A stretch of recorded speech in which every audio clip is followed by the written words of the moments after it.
Good afternoon. As I said, my name is Ed Stevenson. I'm a realtor.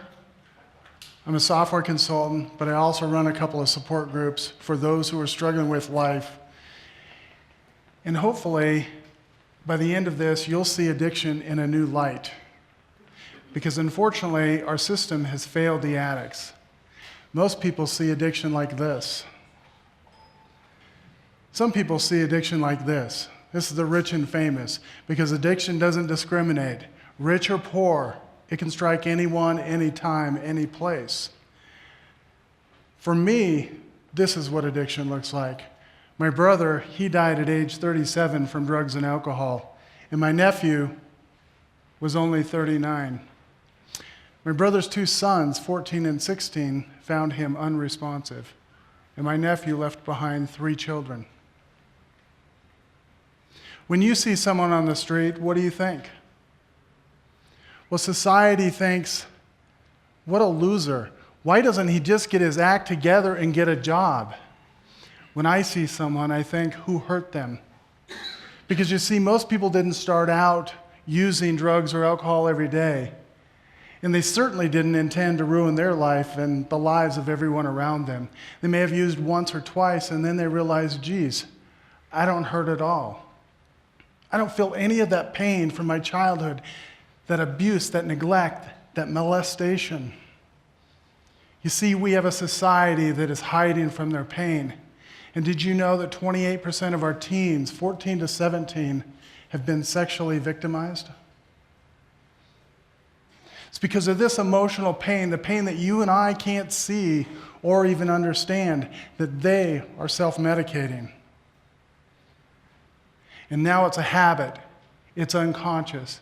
Have you ever driven to work and you get to work and you realize, I don't even know which route I took. I don't remember the trip at all, because it's unconscious. And that's what happens with an addict. Something happens throughout the day. It's something that triggers that pain, that despair, that hurt. And before they realize it, they got a needle stuck in their arm, or an empty whiskey bottle sitting next to them, or a mouthful of pills. But this time, they're hooked again.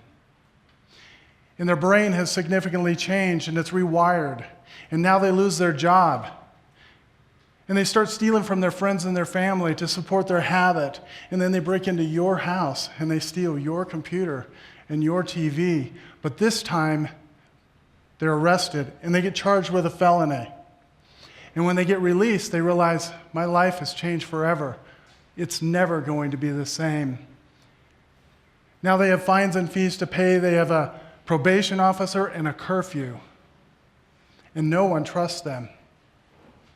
Because of those fines and fees and no job, they can't pay those fees.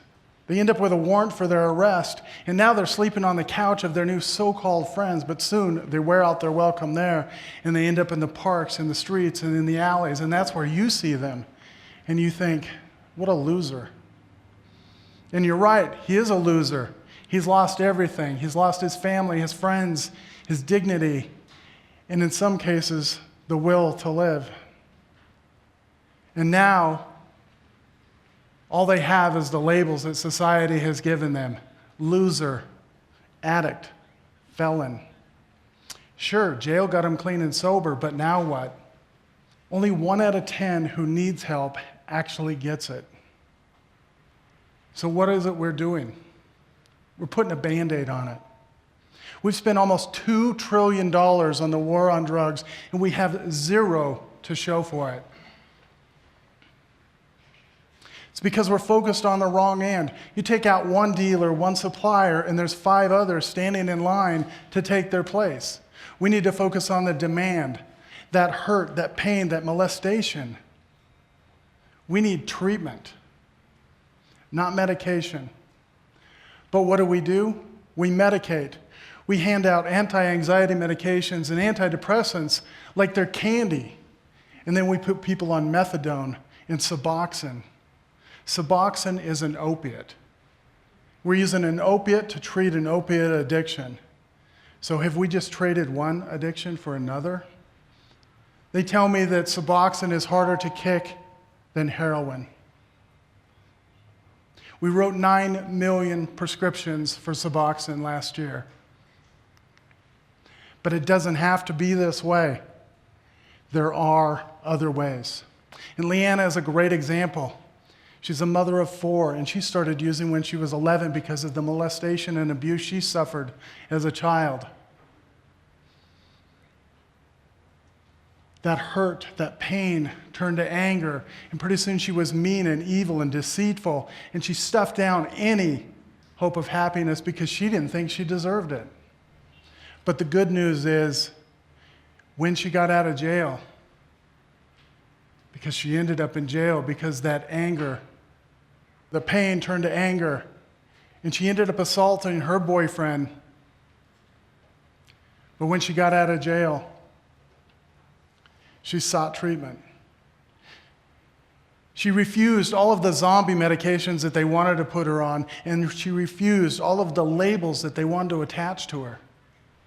She got counseling, proper counseling. And then she began to attend our support groups twice a week. And her brain began to heal and rewire itself, and that lifetime of pain began to heal. Now she has a long ways to go, but she's 18 months clean and sober. And for the first time in her life, she has joy. She just spent the weekend with her 4 children rebuilding that relationship. Now she has a job. She lives right here in Coeurdalene. And you wouldn't imagine the pain that she has suffered, but she said to me the other day, she says, "Ed, I have hope." For the first time in her life, she has hope, meaning, and purpose. But it doesn't always end this way because help is not easy. There's a young woman on the streets right now. She's only 18. She's really just a child. She's been struggling with pills and heroin and meth. And one day she said, "Ed, I'm afraid I'm going to die. I need help." But where? Since then, she was held at gunpoint. She was raped by a 45-year-old. She's overdosed twice.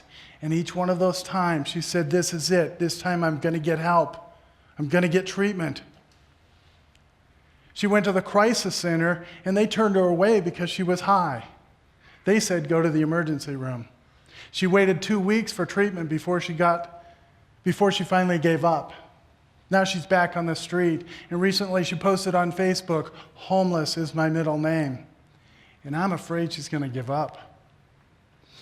Why? Because 89% of those who need help never get it. That means 11% do get help. But out of that 11%, 80% relapse within the first year. They fail. It's because the system has failed them. In Idaho, we only have a few options. There's about a dozen residential treatment facilities in the entire state. And in North Idaho, we have Kootenai Behavioral Health. And if you have really good insurance, you might get a bed. And the reason I say might is because they only have 16 beds.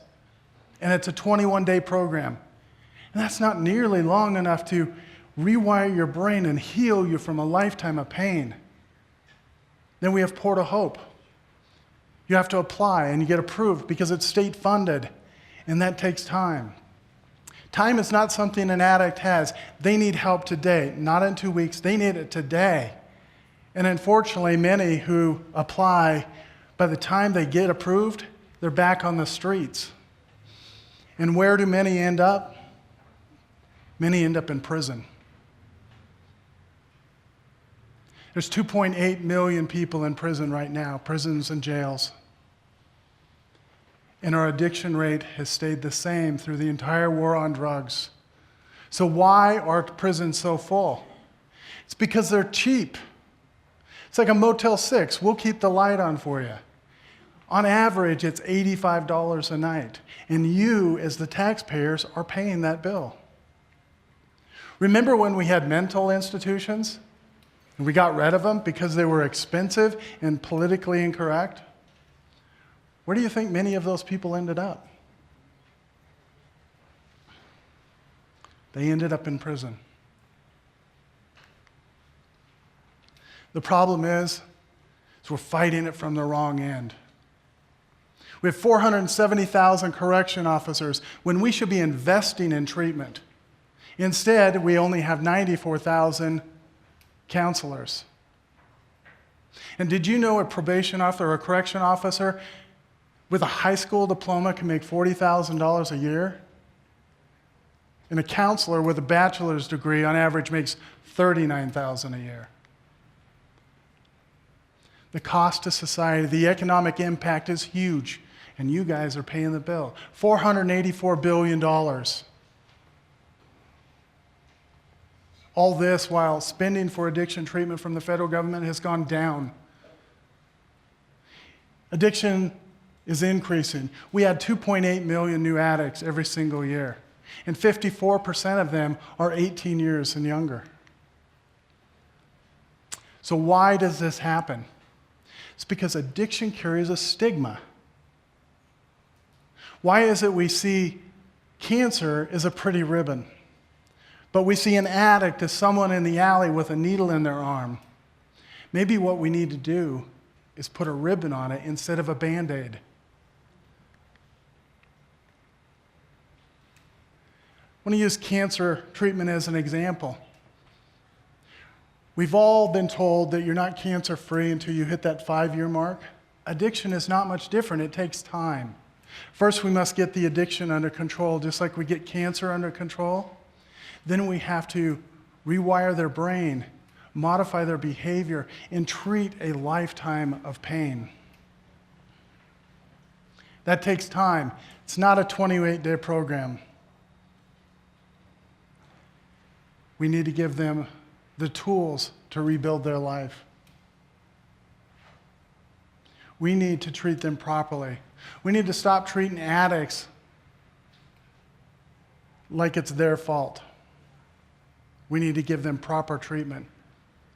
Remember when cancer was the C word and no one talked about it? Well, now, if you get cancer, they start up a GoFundMe account and a meal brigade. And last I looked, there were 127,000 campaigns online. So why is this not an option? Failure is not an option because no child should grow up in an abusive household. No child should grow up with an addict as a parent. And no child should be visiting their mother or their father in prison and seeing them through bulletproof glass. What do you think that does to a child? It breaks them. And it repeats that cycle. 2 of the people in this picture didn't make it. And what I'm asking you to do today is look at addiction in a new light. Look at what the cause of addiction is. We have people dying. Why? Because we've had children that have been hurt. We've had children that were molested, abused, and they've self-medicated, they've masked their pain, and now they've grown up into an addict, and that's who we see on the street. We need treatment. We need proper treatment. We need long-term treatment. We need to stop wasting money on prisons. Stop wasting money on failed short-term rehab programs. We need people in long-term programs. We need to use technology to help them stay on the right path. You see, the problem is there's 20% of the addicts out there that you're not going to help no matter what you do. Then there's 20%, no matter what you do, you can stand in their way and they're going to get help. But it's that 60% who can't get help, that's screaming for help. They want to change their life. They want to rebuild their family. But they don't have options because they don't have that great insurance. They don't have the resources. And that's who we need to focus on. And if we look at addiction, if we remove that stigma and stop putting a Band-Aid on it, we can actually start saving lives. And our mission is to transform lives and families. And I'm asking all of you to join us in seeing addiction for what it is. It's a child who has been hurt. Thank you.